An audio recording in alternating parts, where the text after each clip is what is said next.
नमस्ते विद्यार्थियों। आज अपन है ना, मैंने आपको बोला था कि मैं साइंस के साथ राजस्थान की कला संस्कृति भी पढ़ाऊंगा, राजस्थान की कला संस्कृति पढ़ाऊंगा। तो आज अपन कला संस्कृति का पहला टॉपिक लेंगे, राजस्थान के लोक देवता। और मैं आपको पूरी राजस्थान की कला संस्कृति कराऊंगा, बेस्ट से बेस्ट, जो सभी भर्तियों के लिए का उपयोगी है, RS तक की। अब उसमें अपन पहला देख रहे राजस्थान की कला संस्कृति, राजस्थान के लोक देवता। देखो राजस्थान के लोक देवता, देखो लोक आ रहा मतलब लोकल, मतलब हर किसी एरिया के अलग अलग देवता हुए।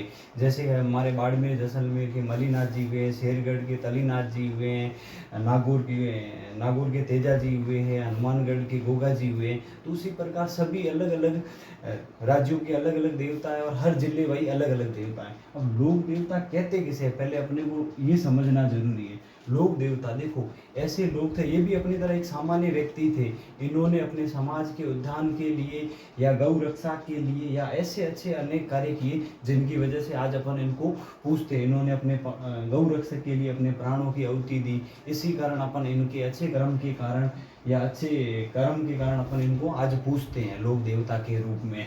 और जैसे अपने यहाँ देखो, वैसे तो लोक देवता खूब हुए हैं, पर आज अपन पांचों पीर में पढ़ेंगे, पांचों पीर।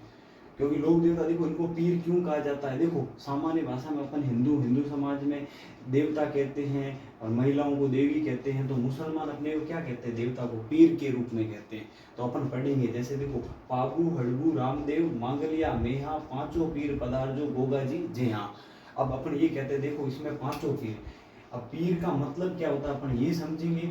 एक नंबर देखो, पागु का मतलब पागु जी राठौड़, हड़बू जी सांखला थे, रामदेव जी तंवर थे, और मेहा जी देखो मेहा जी मंगलिया, और गोगा जी, ये देखो अपन पांचों पीर पढ़ रहे हैं। अब देखो पाबू जी राठौड़, हड़बू जी सांखला थे, रामदेव जी तंवर थे, और मेहा जी मंगलिया थे, और गोगा जी चौहान थे। अब मुझे बताओ पांचों पीर, पीर का मतलब होता है मुसलमान अपने देवता को पीर के रूप में पूजते हैं।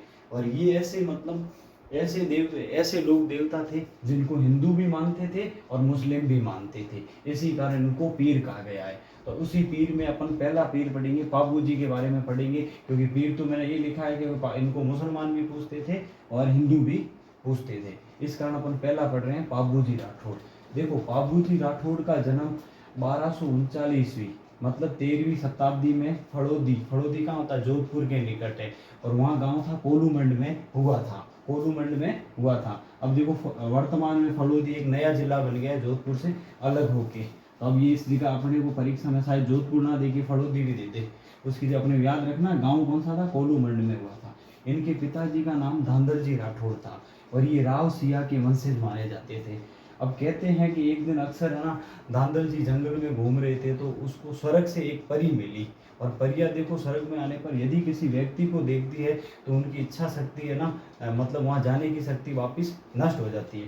तो धांधल जी की नज़र उस परी पे पड़ी, तो उन परी को बोला कि आप मेरे से शादी करोगे इस चीज़ के लिए। अब देखो धांधल जी को अच्छे लगे, तो परी ने एक शर्त रखी, यदि आप मेरे से शादी करते हो तो कभी भी मेरे कक्ष में मेरी इजाज़त के बिना आप नहीं आओगे, और कोई भी सैनिक हो या कोई भी किले में जितने भी लोग रहते थे वो मेरी परमिशन के बिना मेरे कक्ष में या मेरे महल में प्रवेश नहीं करेंगे। तो धांधल जी ने ये शर्त मानी और उनसे उन्हें विवाह कर लिया, और उन्हीं का बेटा हुआ पाबू जी राठौड़।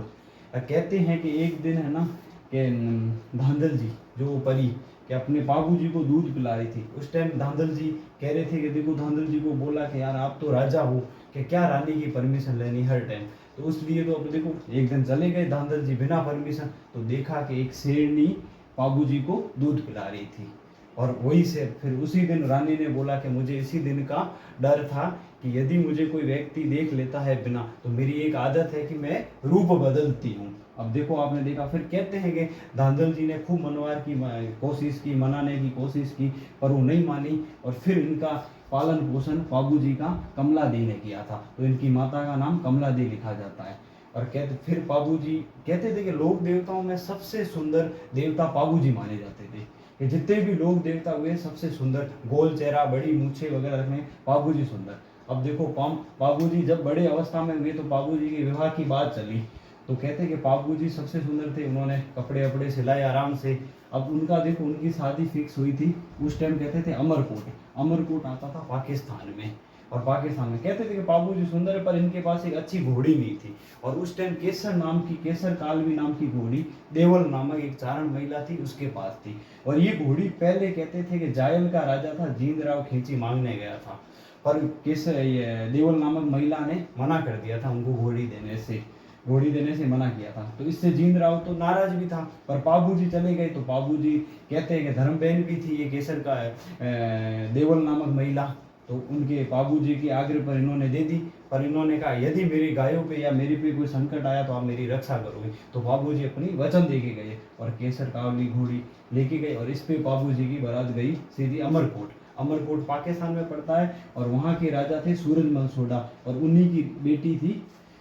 कई जगह किताबों में फूलन देव मिलता है, कई जगह सुप्रिया देव भी मिलता है। अपने फूलन देव भी रख लिया और सुप्रिया देव भी, दोनों लिखे हुए, आप देख लेना उसके अकॉर्डिंग, है ना।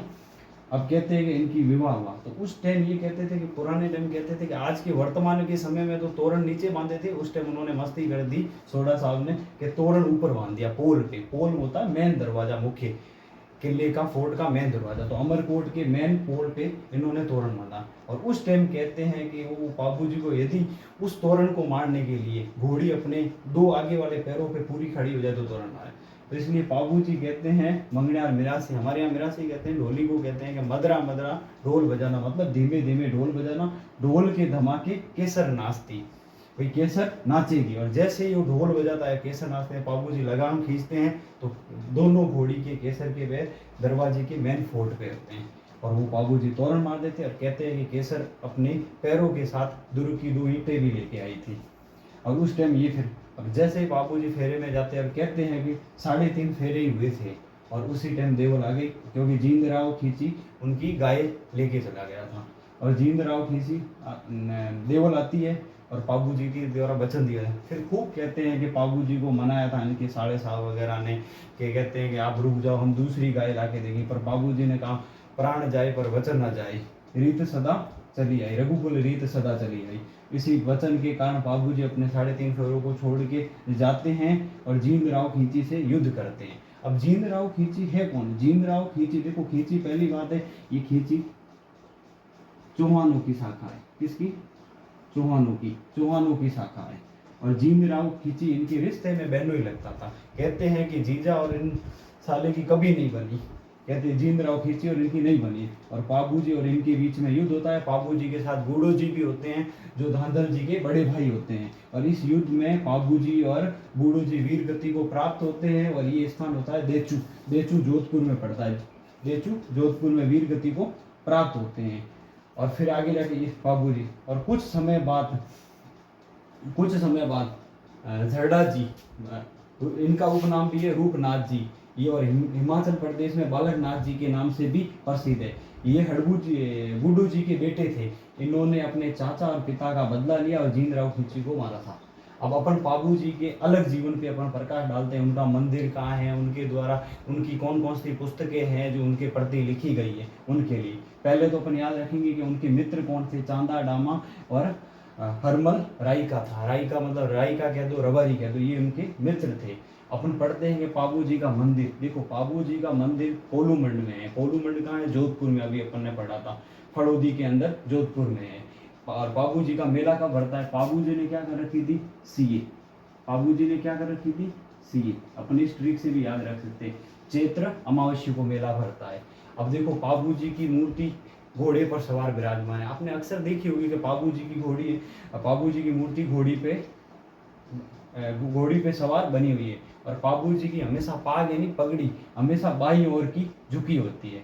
और बाबूजी के देखो उपनाम भी है, गौ रक्षक भी कहे जाते थे, प्लेग रक्षक भी कहे जाते थे, ऊँटों के देवता भी कहते थे। क्या बाबूजी सर्वप्रथम अपने राजस्थान में ऊँटों का लाने का श्रेय बाबूजी को ही दिया जाता है। और बाबूजी को कृष्ण का अवतार माना जाता है, लक्ष्मण का अवतार माना जाता है, लक्ष्मण का अवतार माना जाता है। रामदेव जी को किसका माना जाता है? कृष्ण भगवान का अवतार माना जाता है। और ये पूछ रहे बाबूजी किस जाति के आराध्य देव माने जाते थे? कि भील जाति के, थोरी जाति के, नायक जाति के और रायका जाति के। रायका कह दो रबारी। अब थोरी जाति के क्यों माने जाते थे? कि उस टाइम गुजरात में आक्रमण हुआ था ना, तो बाबूजी ने थोरी जाति को यहाँ शरण दी थी। शरण देने के कारण इन्हें शरणागत देवता भी माना जाता है। अब देखो कई जगह फड़ भी मिलता है, कई जगह पड़ मिलती है। देखो ये भील जाति के भोपों द्वारा वाची जाती है। वाची का मतलब पढ़ी जाती है। और ये रावण हंता या वाद्य यंत्र के द्वारा पाई जाती है। अब ये कैसा होता है, आप देखो, आप कॉमन भाषा में कहो सारंगी जैसा ही ऐसा ही दिखता है। ये लंबा देखो इस साइड इस टाइप का ही होता है। अब आप मैं आपको बता दूं,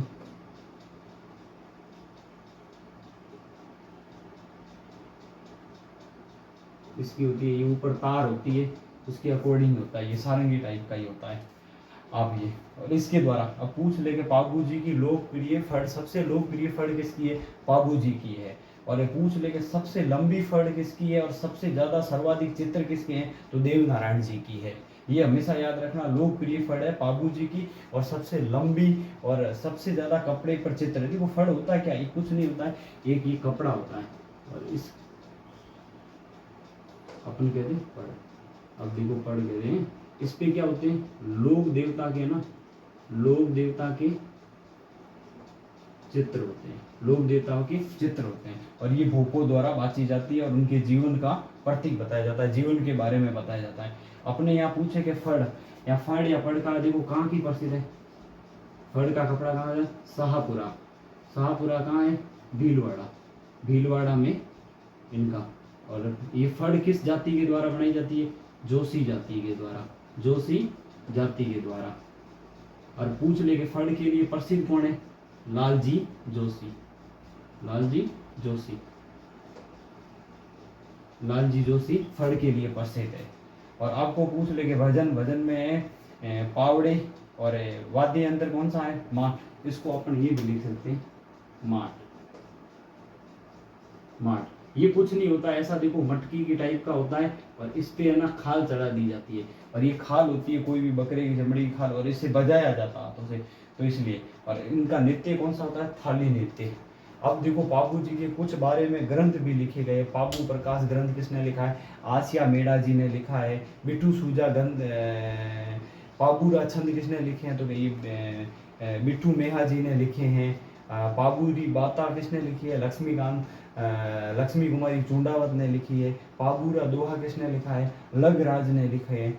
अब ये ऐसे सारी कहानी, मैं मानता हूँ इससे बाहर कुछ भी नहीं जाएगा, चाहे कितनी सी बड़ी आरएस तक की भर्ती हो, इससे सारा सारांश मैंने आपने लिखा। आप एक बार वीडियो को देख लेना। और ये शॉर्ट नोट्स मैं इसीलिए तो लिख के लेके आता हूँ ताकि आप आसानी से इसको नोट कर दो।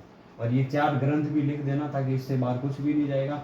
और ये भी इम्पोर्टेंट है, इससे भी एक प्रश्न बनता है। और आगे जाके अपन अगला टॉपिक रहेगा अपना हड़बू जी पढ़ेंगे, फिर रामदेव जी पढ़ेंगे, फिर मेहा जी पढ़ेंगे और फिर गोगा जी पढ़ेंगे। और मैं आपको बता दूं कि रामदेव जी हड़बू जी मौसेरे भाई भी थे। हड़बू जी सांखला जाति में आते थे, सांखला पवार या परमार वंश की शाखा है।